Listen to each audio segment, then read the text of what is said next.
All right, before the video begins, I just wanted to say that if you guys are enjoying the content, don't forget to hit that like and subscribe button down below and comment what you guys think about like these new characters and things like that.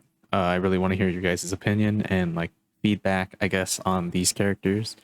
And yeah, let's get right into it.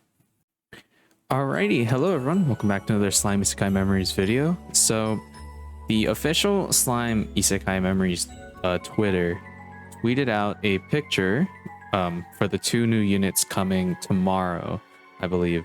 A Dark RIMURU protection character and a Dark Diablo battle character. Now, the RIMURU buffs Dark in Space, like we covered in my last video, and they actually revealed the skills for these characters.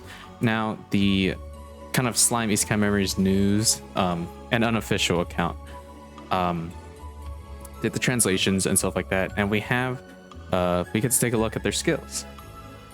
So first, taking a look at Diablo, the Ebony Demon. His first skill at level max costs 15, and it increases his own Soul of Combos damage by 80% for one turn. And the second skill, we don't know. Now, this is pretty interesting because it's almost reminiscent of the original Dark Diablo that first released during, I think, November, when the game like launched.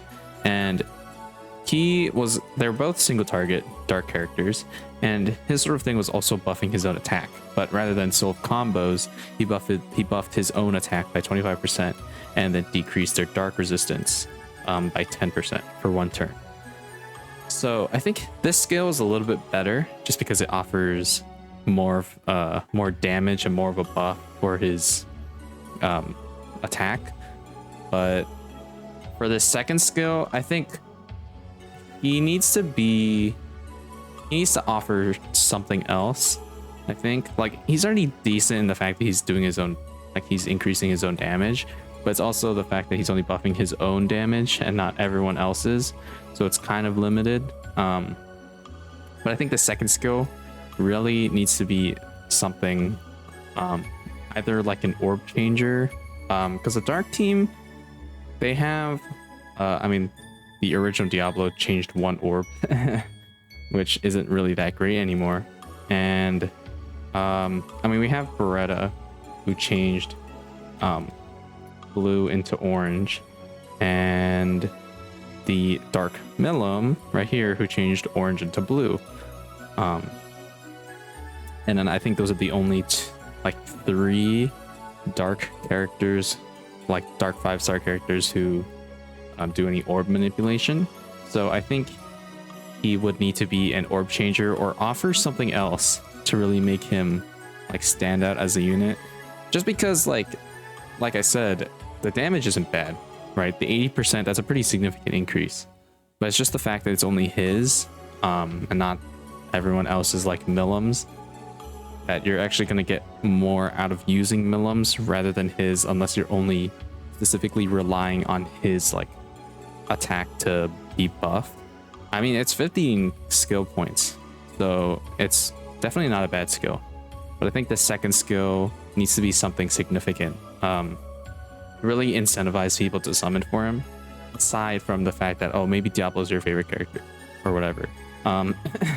Like in terms of utility and things like that, I think this second skill needs to be something different.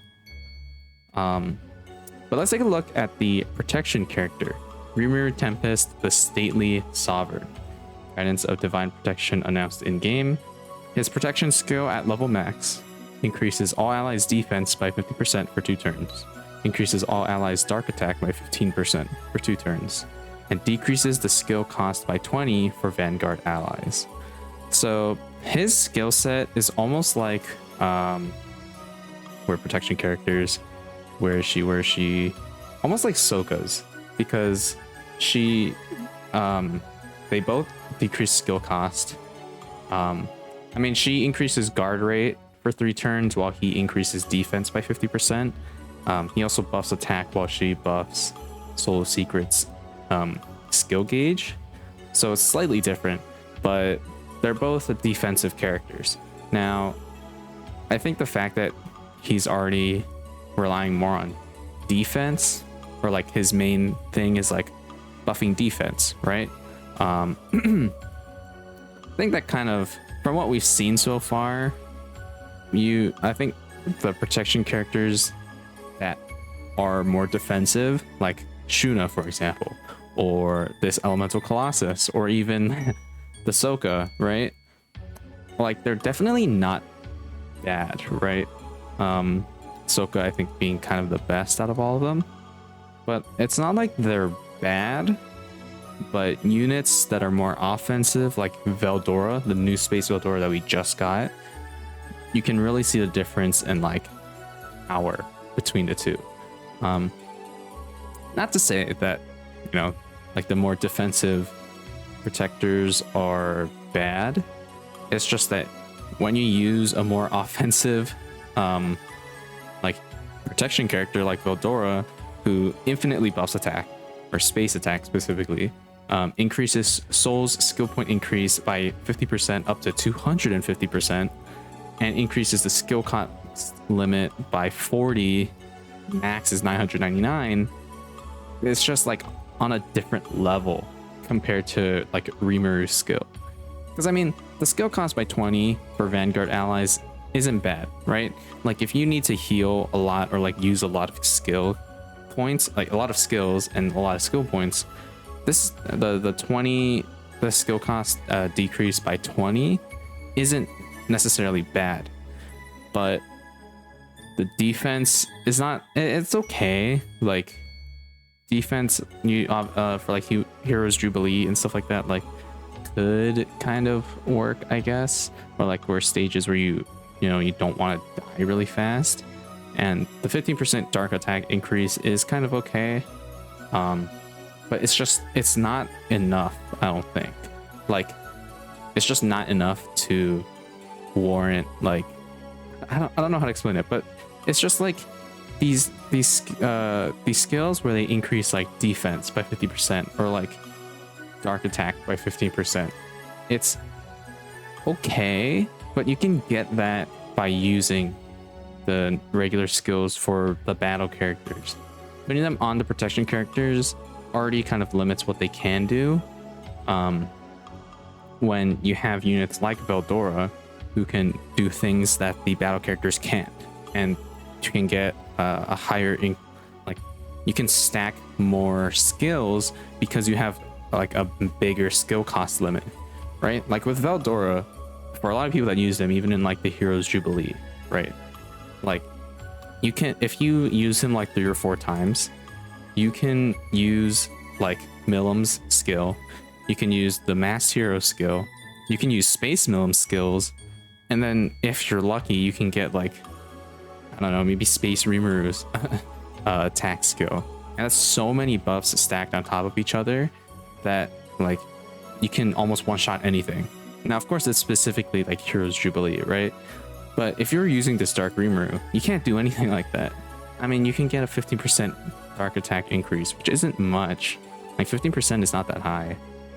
And defense is okay, but you don't want to be relying on this 50% defense to survive.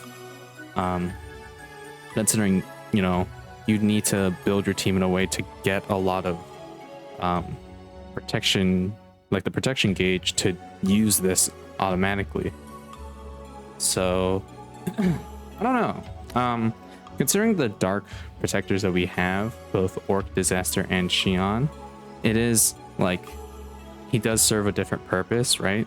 Because Xion just changes Soul of Skills into Soul of Divine Protection, and she increases all ally secret skill gauge by 25%, which is okay. And then Orc Protector increases skill cost limit by 20, and changes Soul of Skills into Soul of Secrets, and then increases skill points by 20.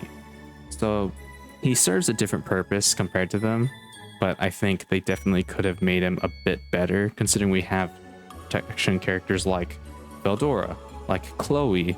Pari is still decent. This Hakuto is pretty decent as well.